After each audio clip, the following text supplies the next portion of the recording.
Hello, and welcome to today's webinar, A Roadmap for the Newly Diagnosed. A New Diagnosis is What I'm Feeling Normal. Thank you for joining us. My name is Nikki, and I will be the operator for today's presentation. Before we get started, I would like to take a moment to share a few features of the webinar platform with you. For this webinar, attendees will be in listen-only mode. At any time, you may adjust your audio using any computer volume settings that you may have. If you need technical assistance, please submit your request under the Tech Support tab in the window on the right-hand side of your computer screen. If you wish to submit a question during the presentation, please use the Q&A window on the right-hand side of your computer screen. Once you type your question, please be sure to press Enter to submit your question. We'll try to answer these during the Q&A portion of the webinar, but if an in-depth answer is needed or we run out of time, we will try to answer it at a later time via email. We do capture all questions. We are joined today by our moderator, Rebecca King, from the Multiple Sclerosis Association of America, and our speakers, Jong-Mi Lee and Amanda Bastien. At this time, I would like to turn the microphone over to our moderator, Rebecca, for opening remarks. Hello, and welcome to the Multiple Sclerosis Association of America's first webinar of a three-part series titled A Roadmap for the Newly Diagnosed, a series that's focused on helping newly diagnosed patients and their care partners with navigating the beginning of their MS journey. We would like to thank our sponsors, Biogen, Genentech, and Bristol Myers Squibb, as well as our two incredible speakers joining us tonight, Jong-Mi Lee from Stanford, California, and Amanda Bastien from the beautiful state of Kentucky. But before I introduce them, we have a few quick reminders for you.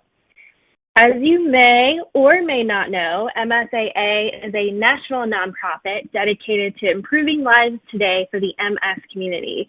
In fact, we have been an MS advocacy organization for over 50 years and provide a comprehensive list of free services. I'm going to say that again, free services, including but not limited to a national helpline, equipment and cooling products, MRI funding, an online community, educational webinars like tonight's program, and much, much more. I highly recommend that you visit our website to experience our new COVID-19 and MS Pathfinder tool, which provides ongoing updates and resources during the coronavirus pandemic. I can personally attest that being part of the MSAA family, we are remaining vigilant in helping your family get access to the information and resources they need during these challenging times. With that, I should also remind you that we have expanded our helpline hours to 8 p.m. Eastern between Mondays and Thursdays. And of course, you can always access this information and learn more about our programs and services at our website, mymsaa.org. During tonight's presentation, we will be diving deeply into the impact that a new chronic disease diagnosis can have on someone's personal life and how to manage explaining your diagnosis to others in a way that will still honor your personal boundaries. I'm Rebecca King, Director of Education and Healthcare Relations, and I have the great pleasure of being your host tonight. Please know that a recording of this presentation will be available in our video library next week. There will be a Q&A session at the end. However, feel free to type your questions in the chat box throughout. And one last item, please take 30 seconds to respond to a short survey that will appear immediately at the end. These surveys really help us in making sure that we give you the right programs at the right time. Without further ado, I'm very excited to introduce Jong-Mi Lee and Amanda Bastien. Jong-Mi Lee is a board-certified family nurse practitioner specializing in the diagnosis, treatment, and management of multiple sclerosis, neuromyelitis, optica, and other demyelinating diseases. As one of our top speakers for MSAA, she is dedicated to providing exceptional patient care through medical and complementary therapies. Jong-Mi is a long-standing member of the International Organization of MS Nurses and takes an active role in serving patients in the community. In fact, Jong-Mi received the 2010 Community Partner Award from our friend, the National MS Society, for dedicated service on behalf of persons living with MS. Jong-Mi completed her Master's of Science in Nursing at Samuel Merritt University and obtained a Bachelor of Arts in Legal Studies from the University of California at Berkeley. She has been working with Stanford Hospital and clinics in the California Bay Area for over 15 years. Tonight, we also have the special opportunity to hear from a community member about their experience with first navigating their MS diagnosis. Amanda Bastien joined the MS community when she was diagnosed just a few years ago, and since then, she has been a leading example of how to take full advantage of what life has to offer. And as you can see from her beautiful photo on the screen, Amanda enjoys rock climbing and exploring the outdoors. She has her Doctor of Physical Therapy from Emory University School of Medicine and a Bachelor of Science in Kinesiology from Georgia Southern University. Jong-Mi, I will pass this over to you.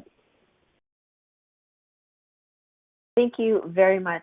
And I want to just thank the MSAA so much for hosting and putting together the series of presentations for the newly diagnosed. And I would say that these presentations are also helpful for those who have had MS for some time.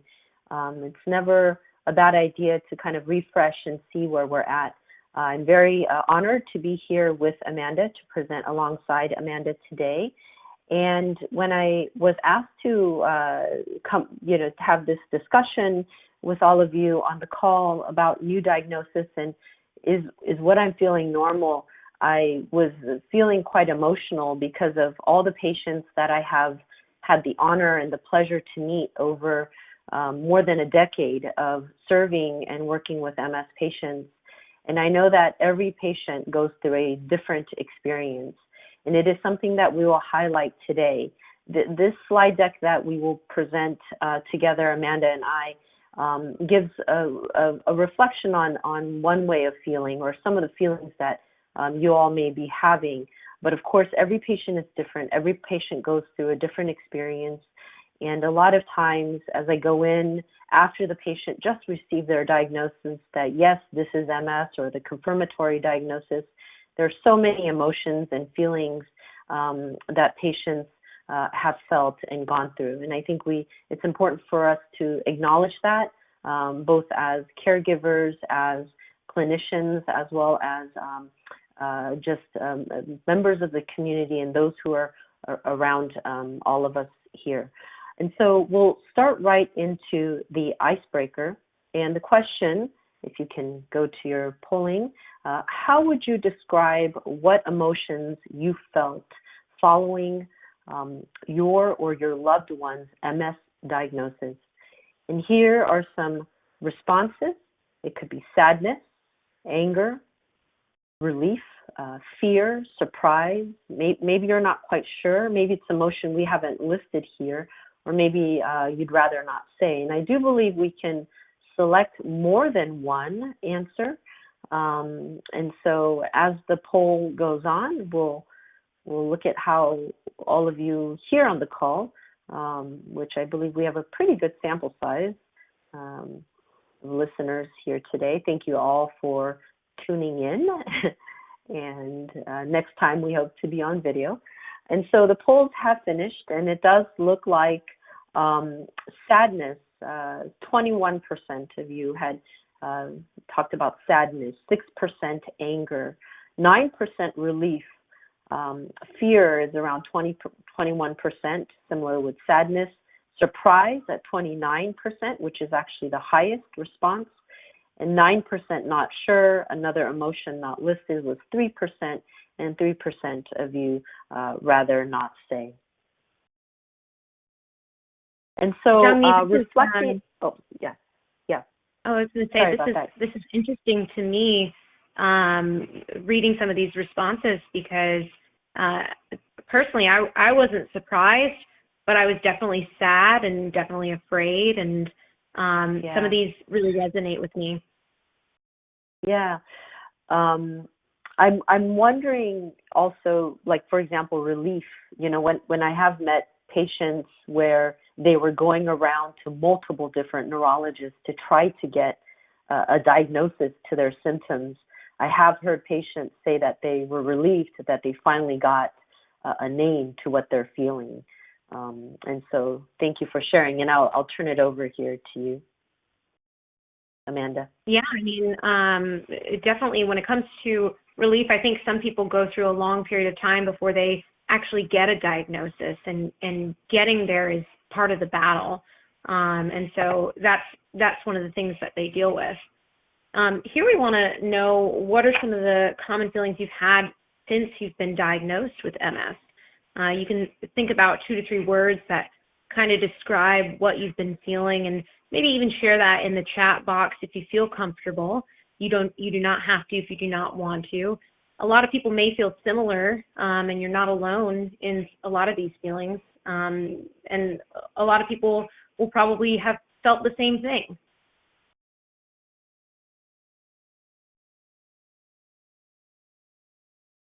And so, thank you, Amanda. And so, are we able to put a name to these feelings? And Amanda, I don't know if you can comment, but was grief one of the feelings that you had when you got your diagnosis?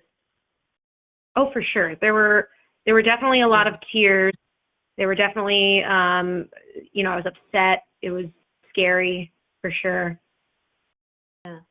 And I think maybe we don't necessarily use the word grief as how we're putting a name, but certainly feeling grief can be a normal reaction to any type of new chronic disease diagnosis. And so, like you just said, Amanda, it can look anything like multiple feelings: anger, resentment, denial. And it's really that you're mourning the loss of what your life was like before you received this diagnosis. And it's important to note that this is a normal response. And so if those of you who may have read about or studied, there is this psychiatrist, a Swiss-American psychiatrist by the name of Elizabeth Kubler-Ross, best known actually for her book on the stages of grieving, on death and dying, and she wrote this book in 1969. And really it was to help understand what death looked like. But we can see that the stages of grief can actually be applied to any type of medical diagnosis, and here such as multiple sclerosis. And so Kubler-Ross described the stages of grief as these components: defense mechanisms, coping mechanisms to deal with these extremely difficult situations. And they are here: the denial, anger, bargaining, depression, and acceptance. And we'll go over them each in detail. Again, it's to reflect and validate maybe some of the feelings that you went through when you received your diagnosis. Of course, as with any framework, this doesn't necessarily mean you went through all these stages exactly in this order or exactly within that time frame, but that you may have gone through 1 or 2 of these stages, or maybe you actually did go through all 5 stages. Again, these stages are not linear. You can experience any of them, and maybe not necessarily in this particular order, although this is what was defined as the kind of stages of grief, particularly in this book. And so we'll go over these here, and here is an outline of the stages of grief. Again, grieving is a personal process that really doesn't have a time limit, nor is there a right way to do it. There is a very wonderful quote that I've read, and I think the author was anonymous, but it said, in every patient with a chronic disease, there's an acute patient wondering what happened. And I think that has been a quote that stayed with me as, meeting patients who maybe have had MS for years, yet they still wonder, like, why me? Why did this happen to me? And so here are the stages of grief, and these stages can actually overlap, or they can come in a different order. And during this process, we may experience a myriad of emotions that include confusion, sadness, fear, guilt, and even hopelessness. And so we'll ask the participants on the call here today, you can put this in a little journal or writing into the chat box here, just yes or no, Y or N. Can you relate to any of these stages of grief that is listed here? Denial, and these are just very kind of an overview.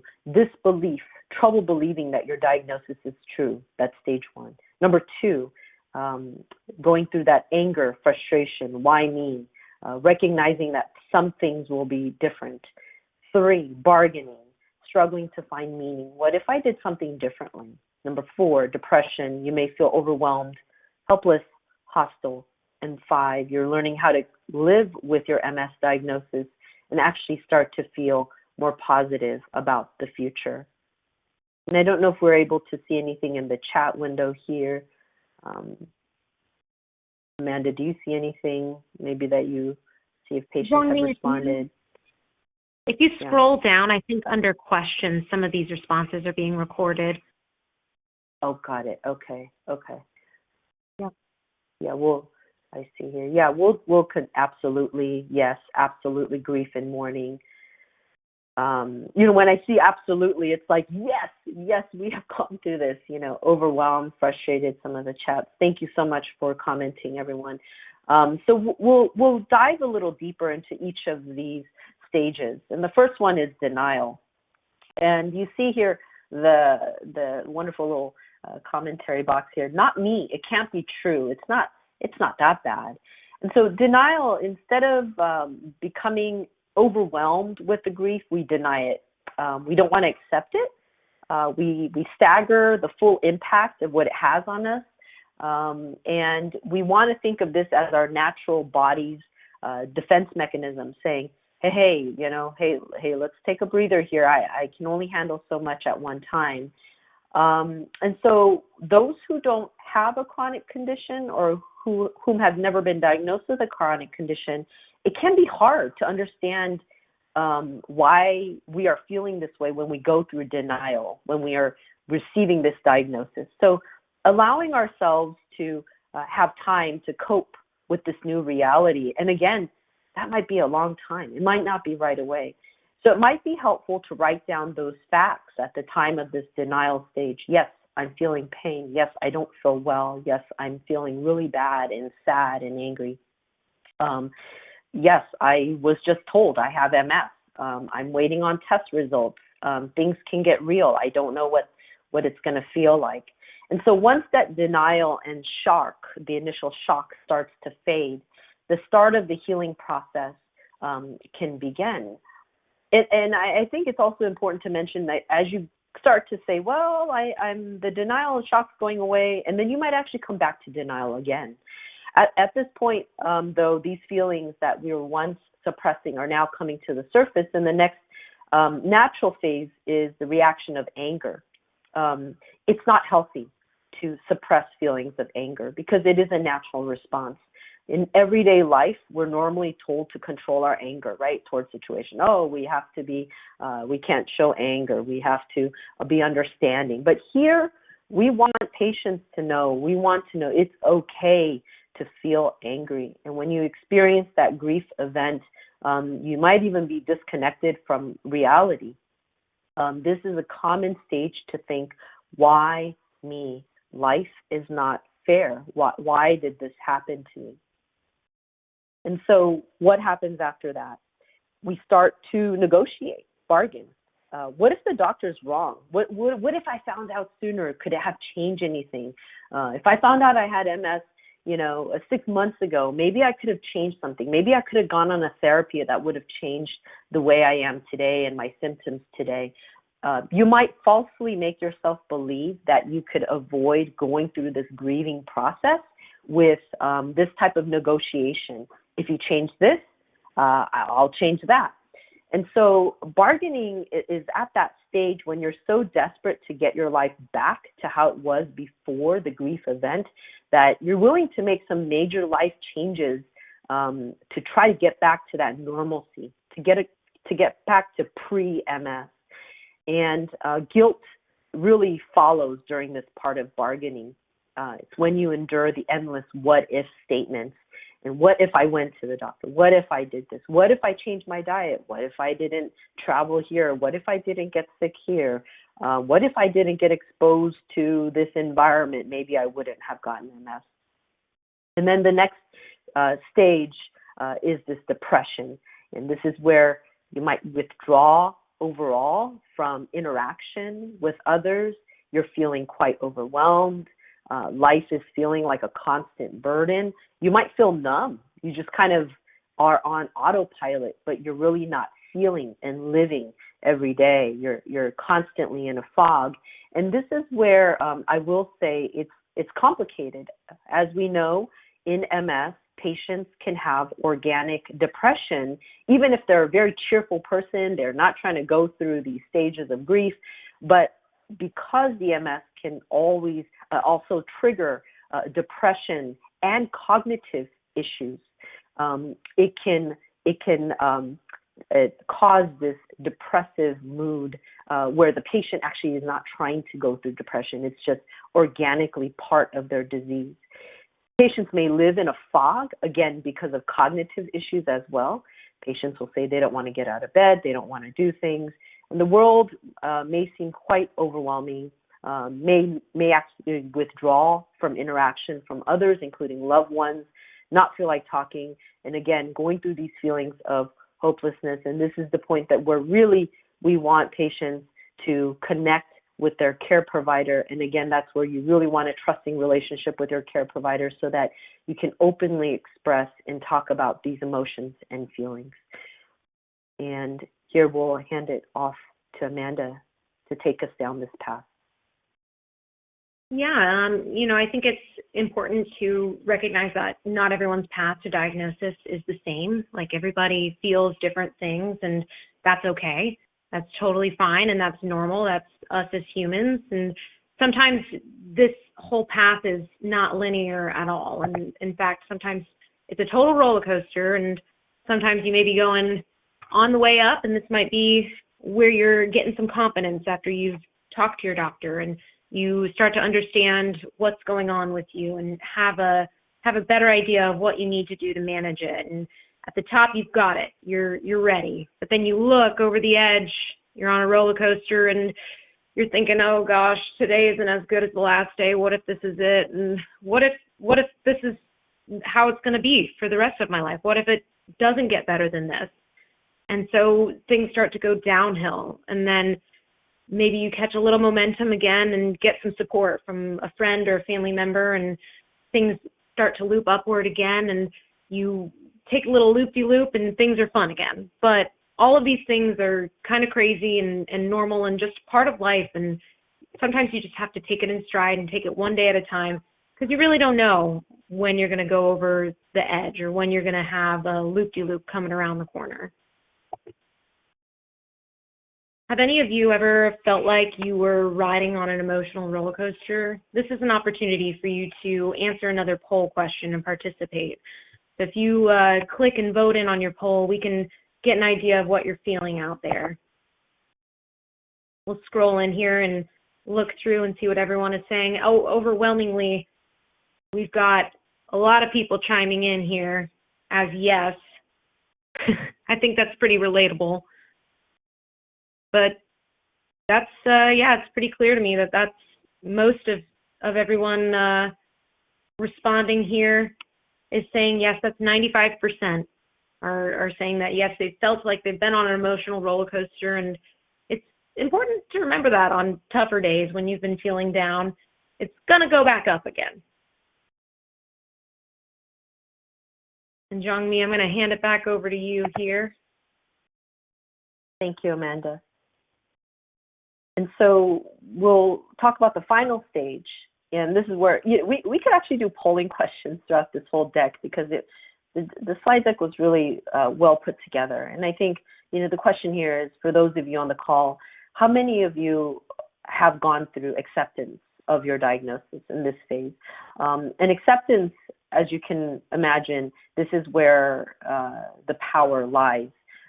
This is where we find control, we accept reality, we accept how different our relationship to our own bodies might be now that we have this chronic disease. And it's almost like a re-entry into reality. And this is a time where patients go through adjustment and then, of course, readjust again and readjust again. These are acceptance days where we say, okay, you know what, we're going to have some good days and bad days, and we're going to have good days again, just like that roller coaster that Amanda described. And in this stage, it doesn't mean that you'll never have a bad day. Again, let's forgive ourselves. Let's allow ourselves to say, it's okay. You know what? I'm going to be pretty upset again, and I might be really sad. I might cry. I might have a cry spell. But the good days in this phase of acceptance really tend to outnumber the bad days. In this stage, you might be lifted from that brain fog to a certain extent, and you might start to engage with your friends again and might even make new relationships as time goes on. We allow ourselves to forgive ourselves. Again, it's no longer, what did I do wrong? What could I have done? It's forgiving ourselves, being kind to ourselves, and not being hard on us when we are having a bad day, again, because we have to know that we are human and that we did nothing to bring this on to ourselves. And so here are the stages of grief in that chronic disease that we just talked about. Again, just because you're not grieving a death doesn't mean that our feelings that we go through when we receive a chronic disease diagnosis are not feelings of grief. And really, these stages of grief can be applied to anyone who has received any type of chronic disease diagnosis. You're mourning what your life looked like before your diagnosis, and many folks may not recognize this, again, as feelings of grief, but it's really important to do so. You might experience something called anticipatory grief. I don't know what is to come. This anticipatory grief actually is so huge in multiple sclerosis, and we hear so many patients say that they're afraid, they're not sure when the other shoe will drop or fall. They're not sure when they might have another symptom come up or another event or relapse come up. And so anticipatory grief might also be that feeling when we are not sure about what the future holds, when it's uncertain. We may feel it when we get this diagnosis and we're thinking we were normal here, and now we're not feeling normal today. And unhealthy anticipatory grief actually ends up becoming anxiety. And it's the feeling that we're talking about. Anticipatory grief, again, is going through our mind, races, and starts thinking about what else is going to happen in the future. But of course, we want to come back to the present, and we want to be living in the present moment. And some of the resources that the MSAA has, they have online as well. But of course, the recommendation is to talk to not just your loved ones, leaning on your loved ones, but looking into counseling, family counseling. Is there a social worker or a nurse who might have some additional support? The MSAA, again, has a bunch of resources here, and it's really great that you guys are all calling in, because this is another source of us all to connect. Addressing and facing these problems in the present moment is what we need to continue moving forward. Mindfulness is listed here, as mindfulness really can help us be in the present moment. And one of the examples that the MSAA has given here is naming 5 things in the room right now. The room that you're sitting in right now, can you just look at your picture? Maybe you have a mug or a cup in front of you. Maybe you have a window next to you. Maybe there's your loving pet, a desk. And in this moment, it's just you're looking at each of these things and identifying these objects, and then thinking about, okay, there are things obviously I can't control. There are things that I see now, but there are things that I cannot control. And we'll go over some of the resources in a bit, and I'm going to hand this one over to you, Amanda, to go over some additional activities. Thanks, Jong-Mi. Yeah, there's a lot of different things that we can do ourselves to promote our mental health and our physical health and well-being. And many of these things, we've got some of these things pictured on the slides here, but you can do some of them alone, you can do some with family, and it's important to find what works for you as an individual and what brings you joy. In this picture here, we've got number one, a cat. I love cats. This is great source of some relaxation and rest, is just taking a nap and petting your cat. A source of meditation for some people is sitting and being with a class, sometimes doing yoga or working on some deep breathing.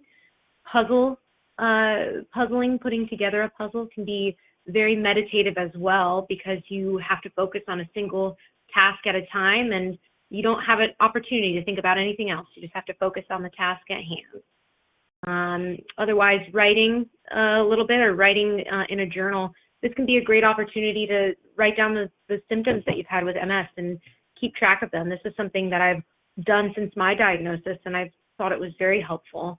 And then just reaching out to family and catching up with them, especially through FaceTime and digital communication these days. And I'd like to ask if anybody has any other things that they enjoy doing. Go ahead and type those into the chat and let's hear them. For me, it's a lot of rock climbing, a lot of petting of the cats. A lot of that happens in my life.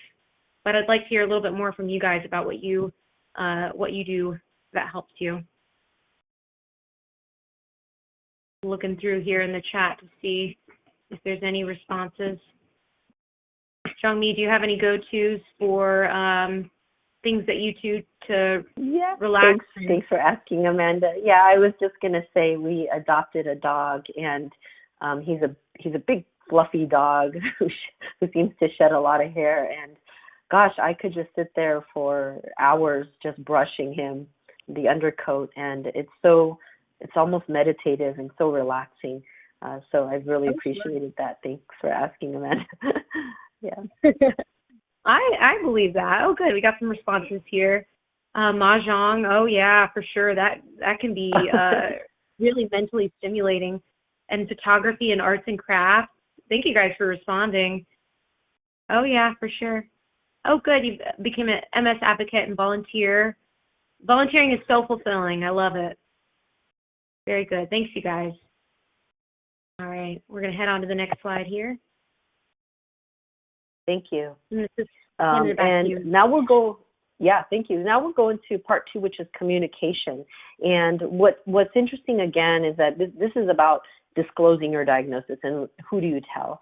And this presentation is for the newly diagnosed, but I would say this even applies to people who have had MS for years and just haven't shared their diagnosis with folks. And so hopefully some of the discussion points here will be helpful and relevant to you all. So we'll go right into a polling question again. Have you ever felt uncomfortable when discussing your MS diagnosis with a friend or family member? And here the answers are yes, no, I'd rather not say, or unsure. And if those of you can get on the polls, it'd be great to go right into the polls again. And we see really a lot, 67, we're going up, yep, 67, most of you on the call here, 67% said yes, 17% actually said no, I'd rather not say 8%, and unsure was 8% as well. So thank you very much for sharing. And so the idea of whether or not to disclose or not to disclose is really up to you, whether or not you want to share that diagnosis. Here is a nice diagram of me in the middle, me meaning any of the patients here, and all of your comprehensive team includes your medical team, friends, family, the MS community, it's the MS nurse, the school counselor. It could be spiritual connections, neighbor. I'm sure we can add pharmacists. We can add a lot of folks on our complementary team here. But ultimately, the idea and the message that we're trying to get across is that it's really completely up to you who you want to share what information with. It's your right. You don't have to, even the employers, right? So it's up to you. What are the pros and cons of telling people? And many people will have a number of reactions when you tell them that you have MS. It's important to know that you might get you might get unexpected responses. You might feel the pros here listed. You might feel a weight was lifted off of you. Now that you told them you can ask for their help and support, it might actually bring you and your family members or friends closer together. Maybe someone else has a diagnosis of a chronic disease and you can relate. People may have an idea that something is wrong, and if you tell them, maybe they won't have those assumptions.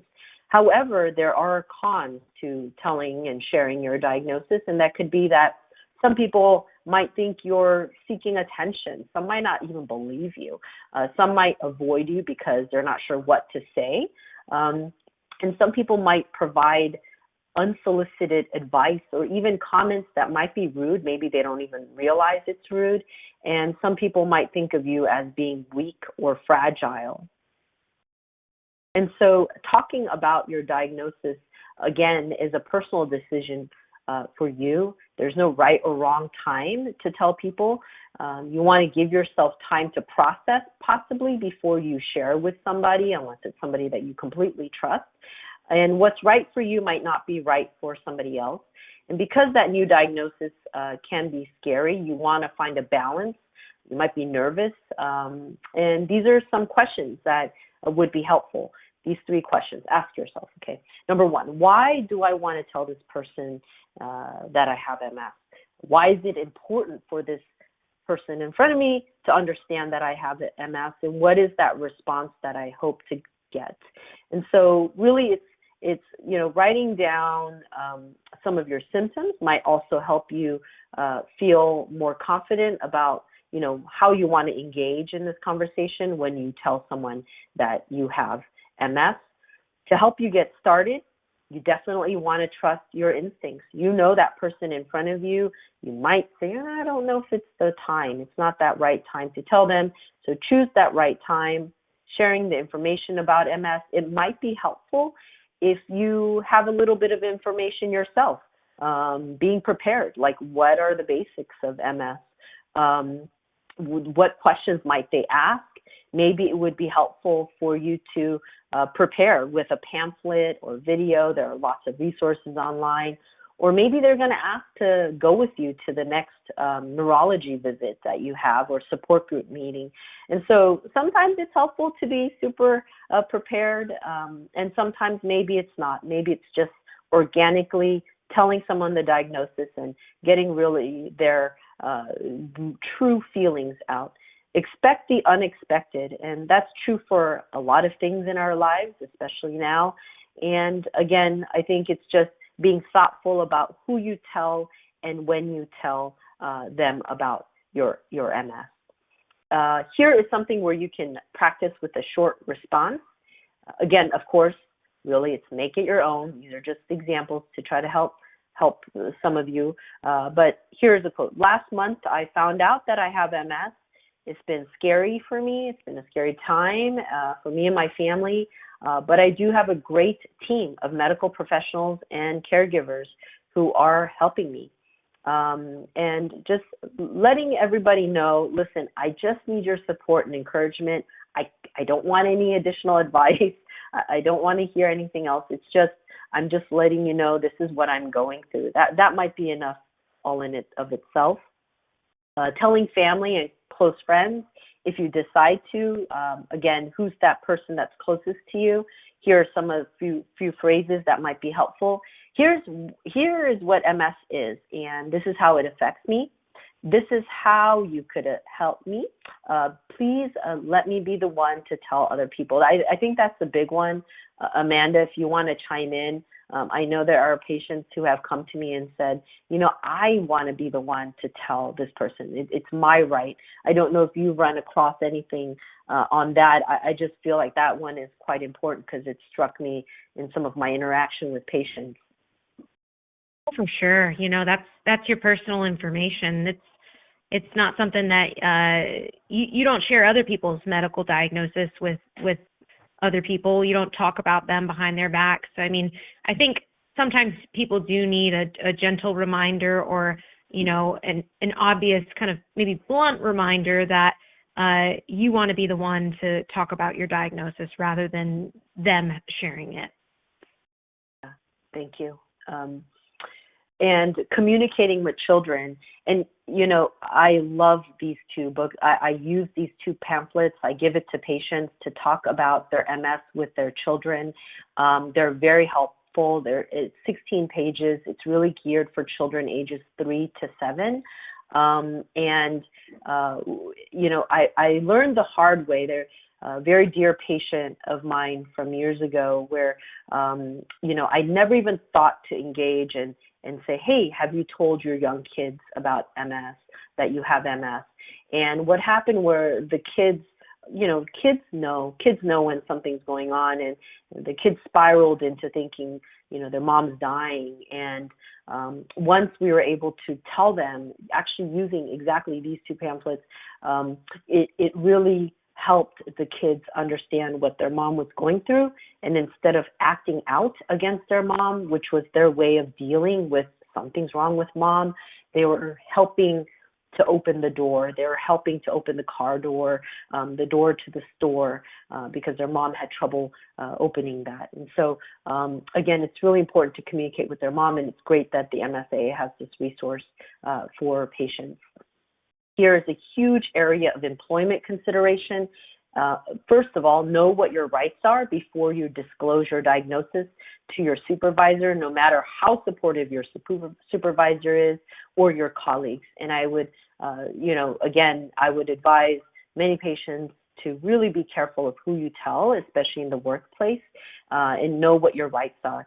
The MSAA has this pamphlet, Employment in MS, and this is something that's a free download available to all the patients.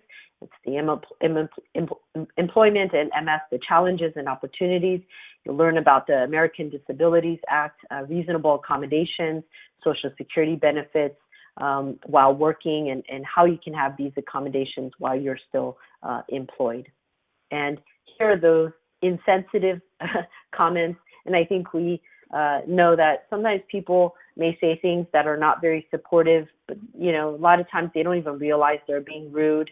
And so patients can put in the chat box here on the call today, have you had this happen to you? Can you relate? Were there things that even your loved ones who you thought was going to be maybe saying the right things actually said the wrong things? And you can go ahead and put that in the chat box here, yes or no, if you've, had these comments. I see something here, why are you tired? And that's from a family member.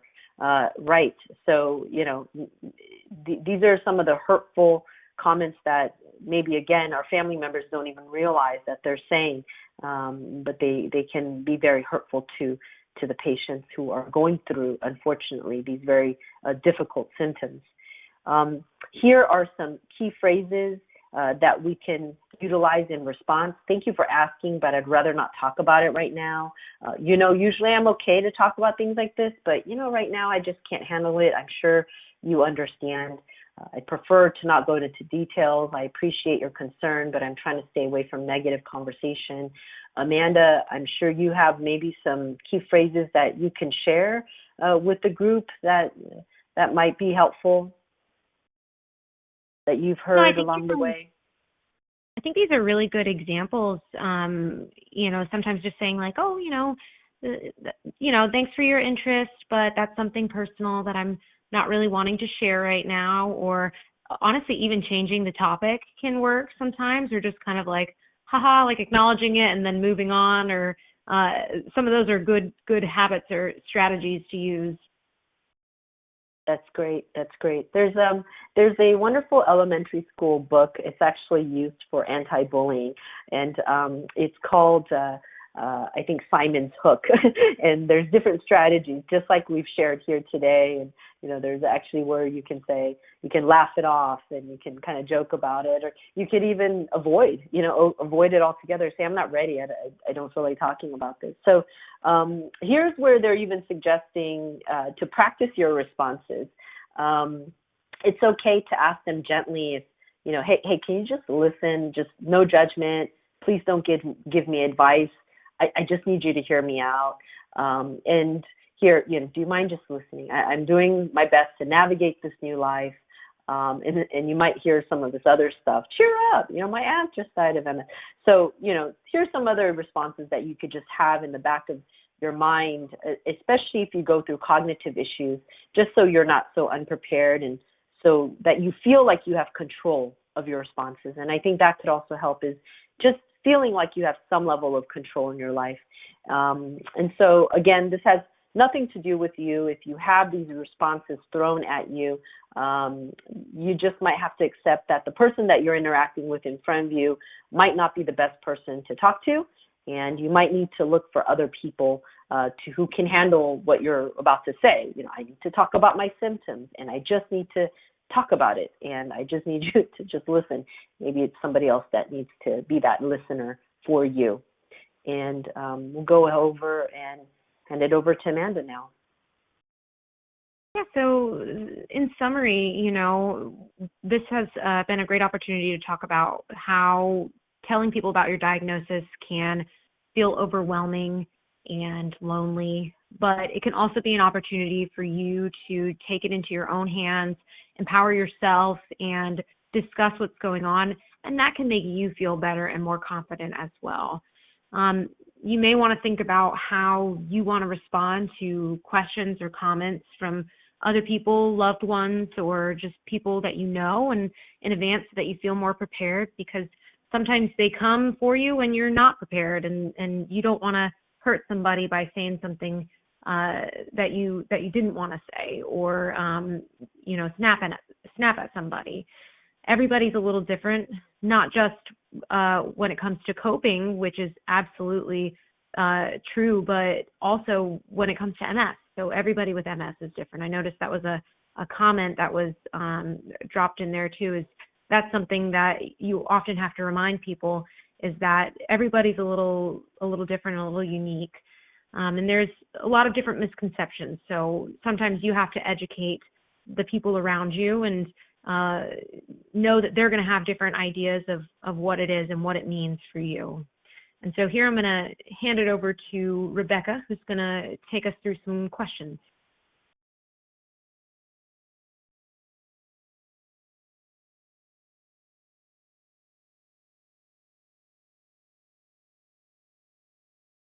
You ready, Rebecca?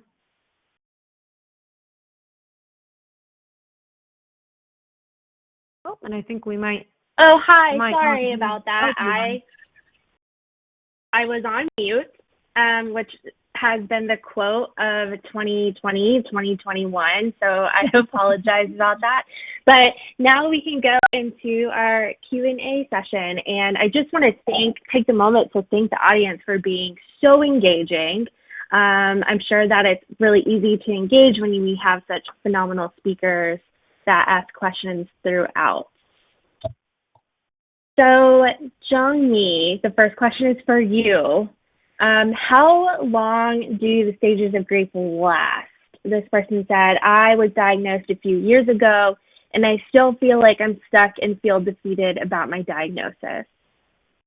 Right. And so Dr. Kubler-Ross, in her book had said that people can actually flip through these stages, and there was really no time limit, And so you may, and what's interesting is sometimes it helps to, if you have a trusted person that you can talk to, you can talk about what you're feeling, because you might not even realize you have gone from the stage, let me see if I can bring back the slide. It would be slide 9. You may have already gone from denial to bargaining, and you're going back to maybe anger. So sometimes it's not obvious to you who's going through the stages of grief. Again, there is no time limit really. And I think, again, patients who have had MS, whether it's newly diagnosed as of a few months to having it for many, many years, can actually go through stages of grief again, because maybe you had a shift. Maybe you're doing really well with your MS, and then you had a relapse, or maybe you suffered some disease progression, it's almost like you might be going through the stages of grief again because your baseline has now changed. And so, I think just from personal experience working with patients, I have seen patients where it seemed like they were already in acceptance stage, and then they go through a grief stage again, going back to denial, anger, bargaining, depression, because they had a setback in their MS clinical symptoms. Yeah, that's a very good point, especially when we talk about how MS is always progressing, or not necessarily progressing, but changing throughout the lifespan, which is sometimes a little unique compared to other chronic diseases. So there is another question. I'm very curious to hear your answer on this, Jong-Mi. I was 18 when I was diagnosed. I'm 35 now. And my biggest surprise was that the neurologist treated the situation as if it were a death sentence. How could the point of diagnosis process be improved so that this experience is not so overwhelming? So first, it just makes me so angry to hear that that's what you experienced. And my heart goes out to you because that really, so 35 now minus 18 would be, if I'm doing my math correctly, that would be, what is that, 17 years ago? 17 years ago, we actually did have therapies. I'm just going back to when that would be. So that's like 2003 or something like that, right? So we did have MS treatments at that time. Of course, it could be improved. And where it could be improved is from the clinician standpoint. And again, I think this will take us back to fellowship programs for those who are interested, MDs, or even nurse practitioners. Although I will just brag that nurse practitioners usually we're trained to be a little bit more caring, just because that's the nature of being a nurse before we become an NP. But again, in the training of clinicians who want to be MS specialists and take care of MS patients, really it should hone in that this is not a death sentence at all. As a matter of fact, it would just be very, very awful if we were to hear that this is even the case now. But even 17 years ago, at the time of your diagnosis, this should not have been the case, because there were treatments available. We talked about ways to manage and mitigate disease. We talk about living well. And so I think, to answer your question, it needs to start at where the clinician level is. And I think to empower patients, it's to say, when you go back and you're like, oh my gosh, I have this diagnosis. And if you went back and looked up and read about MS, you know that it wasn't a death sentence, to go back to that neurologist and say, that is really inappropriate for you to have said something like that. And I think that's, again, something that's a learning point for all of us. And maybe the neurologist now hopefully knows that this is not a death sentence at all. And I hope that would be the case, and that we could all learn from that as a clinician, what kind of negative impact that has on patients. Yeah, if I can. Yeah, it's kind of like, oh, sorry. Go ahead, Amanda. Yeah, I was just going to chime in a little bit on this one, Jong-Mi. I think that's a really good point. Whenever I was first diagnosed, my neurologist was kind of the opposite, in that he was like, oh yeah, like this is fine, like you're going to be okay, like everything's fine. And that was really, really comforting to hear that from somebody. So I'm appalled that somebody has had that experience. Right. And really, we encourage living well, and that's why we're all here today. That's why the MSAA even put this together. It's really to show how can we live well with this chronic condition, as with many chronic conditions that people go through. Yeah. Yeah, absolutely. And that's a perfect segue into my next question for Amanda. This person says, I have a hard time concentrating on finding me time. I don't have a pet, but I like doing art projects It's hard to concentrate and find the time with work and family commitment. Do you have any advice on how to, I guess, manage your time in a way that you can carve out time for yourself? Ooh, that's a hard question. I think that's a hard question for anybody to answer. What with our whole life is so busy now when your work is on your phone and your email is on your phone and it's hard to escape it. But sometimes that's what you have to do is shut things off, close yourself away, step away from the technology, step away from, other people, and just do something that brings you joy. And I think that that's when people really feel restored, is when they take an opportunity to do something that they really enjoy and that they want to do. And sometimes that's what you have to do, is just ask yourself, what do I want to do right now? And that would be my advice, is to try and do that. And sometimes even putting it on your calendar, if you're a phone person where you're like me and you have your Google Calendar with all of your different things that are going on, you have to put it in your calendar and schedule 10 minutes where you just breathe or you just read, you just do something for you that you truly enjoy.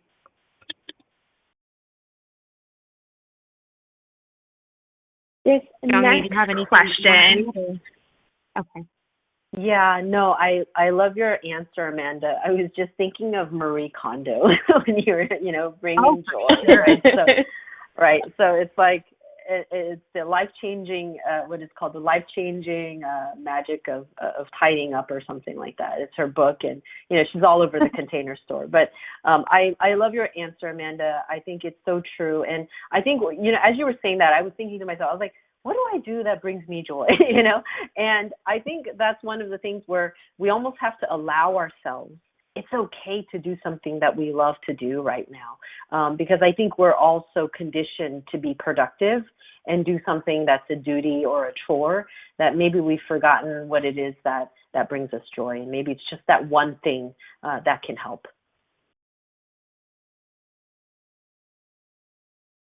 This next question is really fabulous. This person said, "Thank you so much for an engaging presentation. A lot of good, insightful information tonight. My daughter was diagnosed in 2019 with MS, and it's hard for me to broach the topic with her. She really just doesn't want to talk about it. What are your thoughts on waiting for her to open up to me versus me approaching her about it? I just want to let her know that I'm here to support her and help if she needs it." I don't know about you, Amanda, but I would say the answer is right there. Letting her open up when she's available, and just letting her know that you are there for her, and that really it is really up to the person who is dealing with the condition to open up to whomever they feel comfortable with. Yeah, I absolutely think that's appropriate. For me, I'm not, I guess, too far in age from this person, but my mom will, whenever I talk to my mom on the phone, she'll just be like, "So how's your health?" And she'll just kind of leave it open and allow me to answer it however I feel like I want to answer it. And she's like, "Is everything going good with your medication? And you been getting to the doctor okay?" And that kind of lets me know that she's open to hearing about what I'm going through, but she doesn't ask anything too specific.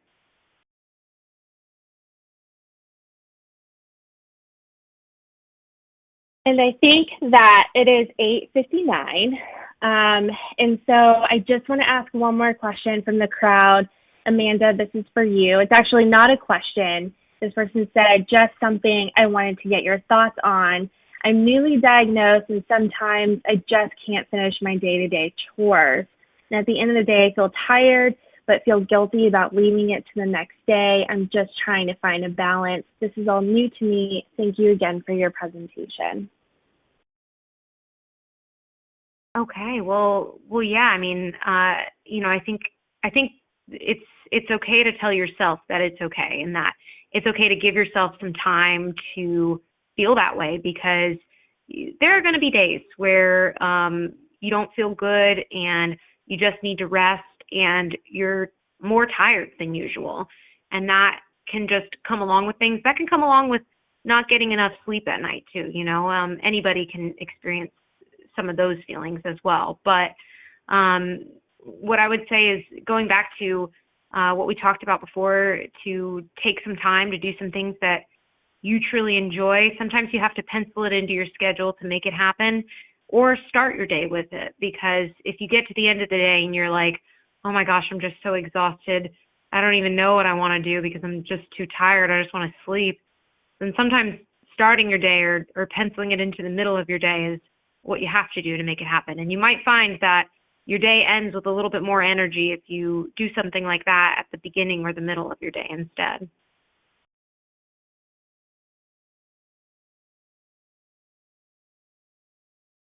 Well, great. Thank you both so much. That concludes tonight's webinar. I think I can speak for all of us in that we could stay on and listen to the both of you for at least another hour, but we know that your schedules are packed and we want to respect your time. We would also like to thank our sponsors, Biogen, Genentech, and Bristol Myers Squibb. And just one last thing, as mentioned, tonight's webinar will be archived to our website. However, before we let you go and enjoy the rest of your evening, we ask that you take a very brief survey that will immediately show up on your screen after this slide.